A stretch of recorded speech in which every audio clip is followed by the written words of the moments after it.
आप लोग तो ध्यान रखते होंगे। तो भोजन बनाते समय में भगवान नाम के उच्चारण पूर्वक भोजन बनाना चाहिए। हाथ काम मुख राम है, हृदय साची प्रीत।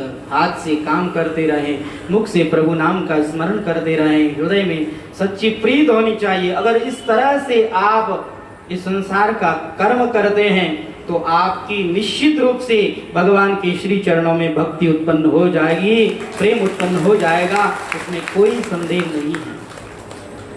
हमारे पूज्य महाराज श्री का पंचामृत है, 5 अमृत तुल्य बातें। अगर उस पंचामृत को आप धारण कर लो तो आपका जीवन अमरता को प्राप्त हो जाए, अमर हो जाए आपका जीवन। ऐसी 5 अमृत तुल्य बातें हैं। सबसे पहली बात है, हम भगवान के ही हैं, हम संसार के नहीं हैं, हम भगवान के ही हैं। हम जहाँ भी रहते हैं भगवान के ही दरबार में रहते हैं। हम जो भी शुभ काम करते हैं भगवान का ही काम करते हैं। शुद्ध सात्विक जो भी पाते हैं भगवान का ही प्रसाद पाते हैं, और भगवान के द्वारा दिए गए प्रसाद से भगवान के ही जनों की सेवा कर रहे हैं। अगर इस भावना के साथ में आप संसार का कार्य करें तो निश्चित रूप से आपको भगवान के श्री चरणों में प्रेम प्राप्त हो जाएगा, भक्ति प्राप्त हो जाएगी। तो भगवान की भक्ति कैसे करें उसके लिए भी यहाँ पर उपाय बताया। कहा अहेतुक के प्रति हता। भगवान की जो भक्ति है वह बिना हेतु की होनी चाहिए। भगवान की भक्ति में किसी प्रकार का कोई हेतु नहीं होना चाहिए, क्योंकि अगर हेतु है तो उस हेतु की प्राप्ति होने पर आप भगवान को भूल जाएंगे। जैसे आप पैसे के लिए भगवान को याद करते हैं, जब तक पैसा नहीं मिला खूब मंदिर में गए और पैसा मिल गया, आपका काम बन गया, तो आप मंदिर में क्यों जाएंगे? बच्चों की परीक्षा होती है तो खूब मंदिर में आते हैं, घंटी बजाते हैं, भगवान को हाथ जोड़ते हैं, भगवान हमारी परीक्षा है आज ध्यान रखजो, और परीक्षा पूरी हो जावे तो मंदिर जानो बंद कर देवे। अब घर में बैठा बैठा ही भगवान ने हाथ जोड़े, हे भगवान थे तारे मंदिर में खुश रहो, मैं हमारे घर में खुश हूं। जब आपको जरूरत है तो आप भगवान के पास में जाओगे और आपकी जरूरत पूर्ण हो जाएगी तो फिर आप भगवान को भूल जाओगे। इसलिए संतों ने कहा है भगवान की भक्ति बिना हेतु की होनी चाहिए। भगवान की भक्ति में किसी प्रकार का कोई स्वार्थ नहीं होना चाहिए, बिना स्वार्थ की और बिना भय की भक्ति होनी चाहिए। कई कई लोग भयभीत होते हैं तब भगवान को याद करते हैं।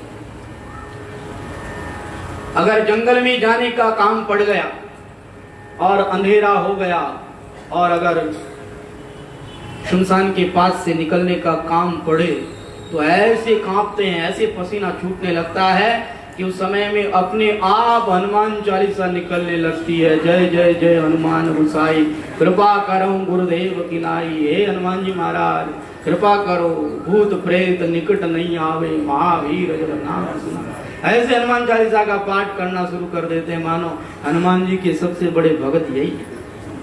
एक बार की बात है, एक व्यक्ति खजूर के पेड़ के ऊपर चढ़ गया। अब खजूर का पेड़ तो बड़ा लंबा चौड़ा होता है। चढ़ते चढ़ते ऊपर चढ़ के उसने जैसे ही नीचे देखा, कहा अगर मेरा पैर फिसल गया तो कुछ नहीं बचेगा। हाँ, गरुड़ पुराण बची और कहीं नहीं बचा। अब क्या करें? कहा अब तो संकट की घड़ी में तो संकट मोचन ही रक्षा कर सकते हैं। हे हनुमान जी महाराज मेरी रक्षा करना, मैं आपको 1.25 मणि चढ़ा दूंगा। हनुमान जी महाराज को याद करते करते वो नीचे उतर रहा है। जब वो बीच में आ गया और उसने नीचे देखा, कहा अब अगर मेरा पैर फिसल गया, मैं गिर गया तो मरूंगा तो नहीं। हाँ, हाथ टांग तो टूटी लेकिन मरूं तो को नहीं। अब मरूंगा नहीं तो थोड़ा भय कम हो गया। भय कम हुआ तो कहता है हनुमान जी महाराज थारे कोई कमी है कहीं? अरे तो इतना भगत आवे, अरे कोई कमी नहीं है, मारे माते कृपा करो, मैं 1.25 मणि आपने क्या चढ़ा पाऊं? यूं करो मैं आपने 101 रुपया की प्रसाद चढ़ा दूं। और नीचे आयो और भय कम होयो तो कहे हनुमान जी महाराज 101 रुपया भी मैं गरीब आदमी कटे लाऊं। 51 रुपया की घनी हुई। 51, 21, 21, 11, 11, 5, 5, 1, नीचे उतरियो तो कहे हे हनुमान जी महाराज अब तो इन पेड़ माता जी को चढ़ी कोई धन प्रसाद चढ़ाई मारो काम तो बन गया। ऐसी अगर भय के कारण भगवान की भक्ति करते हैं तो भय के समाप्त होते ही आप भगवान को भी भूल जाएंगे। इसलिए भगवान की भक्ति बिना हेतु की, बिना स्वार्थ की और भय रहित भक्ति होनी चाहिए। अगर ऐसी भय रहित भक्ति है तो वही भक्ति भगवान के श्री चरण कमलों में आपका प्रेम जागृत कराएगी। अगर ऐसी निष्काम भक्ति होगी तो उस निष्काम भक्ति से अपने आप ज्ञान हो जाएगा और अपने आप संसार से वैराग्य भी हो जाएगा। भक्ति महारानी के पुत्र हैं ज्ञान और वैराग्य। जहां भक्ति होगी ज्ञान और वैराग्य को तो आना ही पड़ेगा। आप देखिए पुराने जो संत महापुरुष हुए वो कहीं पढ़ने के लिए नहीं गए, कोई कॉलेज में नहीं गए, लेकिन उनको भगवान का निष्काम भजन करते करते संसार से वैराग्य भी हो गया और उनको ज्ञान भी हो गया, संपूर्ण शास्त्रों का ज्ञान हो गया। एक संत थे जिनके पास में बड़े बड़े विद्वान लोग आते थे और उस संत से वो पूछते महाराज आप कितना पढ़े हैं? तो वो कहते हैं कि नहीं हम तो अनपढ़ आदमी, हमने तो कुछ पढ़ा नहीं। लेकिन विद्वान व्यक्ति उनके पास में पढ़ने के लिए, कुछ सीखने के लिए आते थे।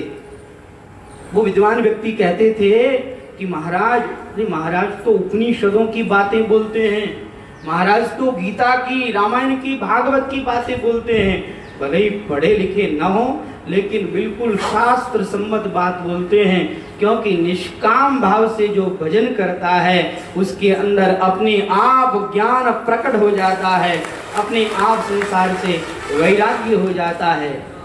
हमारे राम स्नेही संप्रदाय के अंदर जो संत महापुरुष हुए उन संत महापुरुषों की आपको अनुभव वाणी मिलेगी। अनुभव वाणी क्या है? भजन करते करते उनको अपने आप ज्ञान हो जाता है और उनके भीतर से अपने आप वेदों के वाक्य निकलने लगते हैं, अपने आप गीता रामायण की बातें निकलने लगती है। तो वही अनुभव वाणी है। इसीलिए हमारे यहाँ रामश्री संप्रदाय में संत महापुरुषों की अनुभव वाणी को बहुत ज्यादा महत्व दिया गया है। अनुभव वाणी को हम भगवान की तरह पूजते हैं, भगवान की तरह मानते हैं, क्योंकि साक्षात संत महापुरुषों की वो वाणी है। संतों की जो अनुभव वाणी है वही उनका रूप है। संत महापुरुष कहीं जाते नहीं है, हाँ इस शरीर के द्वारा वो लीन हो जाते हैं, ब्रह्मलीन हो जाते हैं, शरीर को छोड़ देते हैं, शरीर पंच तत्व में लीन हो जाता है और वो स्वयं ब्रह्मलीन हो जाते हैं। लेकिन वो संत कहीं जाते नहीं हैं, अनुभव वाणी के रूप में संत महापुरुष सदा मौजूद रहते हैं, विराजमान रहते हैं।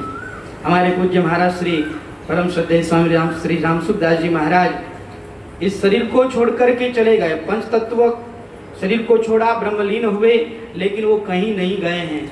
अगर पूज्य महाराज श्री की आपको याद आए तो आप साधक संजीवनी उठा करके पढ़ लीजिए, आपको महाराज श्री का दर्शन हो जाएगा।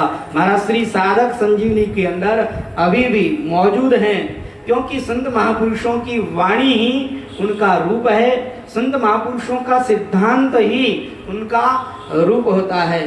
संत महापुरुष अपने आप ज्ञान को प्राप्त कर लेते हैं, उनको कहीं पढ़ने लिखने के लिए नहीं जाना पड़ता, उनके निष्काम भजन से अपने आप इस संसार से वैराग्य हो जाता है, अपने आप उनको ज्ञान हो जाता है।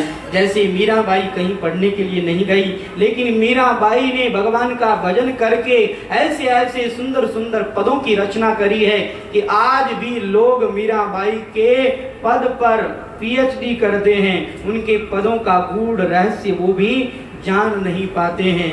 तो अपने आप वैराग्य होता है, अपने आप ज्ञान होता है। बस केवल निष्काम भाव से इस संसार में भगवान का भजन करने की आवश्यकता है।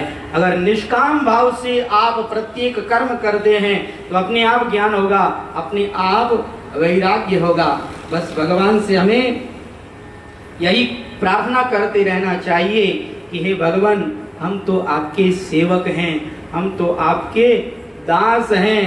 हे प्रभु, मैं तो थारा चाकर हाँ, ये तारी चाकरी में चूक कोनी राखूं।